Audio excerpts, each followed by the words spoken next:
જામનગરના હાપા યાર્ડમાં ચાઇનાથી આયાત થતા લસણના કારણે સ્થાનિક ખેડૂતો અને વેપારીઓની આજીવિકા પર પડેલી અસરને પગલે વિશાળ આંદોલન સર્જાયું છે।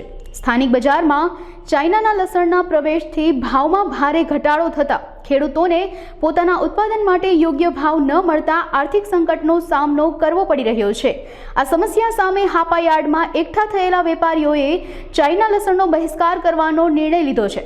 તેમણે સૂત્રોચ્ચાર કરીને ચાઇનાના લસણને ભારતમાં પ્રવેશવાથી રોકવાની માંગ કરી છે।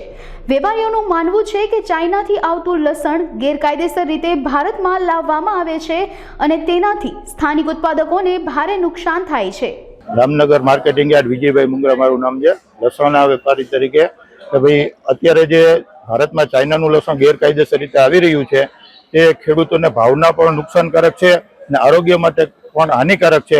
એટલા માટે એમપી, રાજસ્થાન અને ગુજરાતની મંડીઓ આનો વિરોધ કરવાનું એક નક્કી કરેલું અને એને બંધને સમર્થન આપવા માટે આજનો દિવસ હરાજી હાપા માર્કેટિંગ યાર્ડ લસણની હરાજીનું કામકાજ બંધ રાખેલ અને વિરોધને દર્શાવવા માટે હરાજીનું કામકાજ બંધ રાખેલ અને એના સપોર્ટમાં આજે અમે બંધ રાખેલ છે અને વિરોધ પ્રદર્શિત કરેલ છે।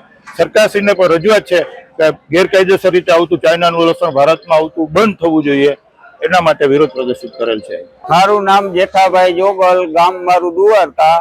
લસણ ચાઇનાનું અહીંયા જે આવે છે એના કરતા આપણું ગુણવત્તાવાળું લસણ છે, છતાં ઓલા લસણમાં ગુણવત્તા નથી તો એની બજાર અમારા લસણની કાપે છે। એ ચાઇનાનો અમારો ખેડૂતનો વિરોધ છે।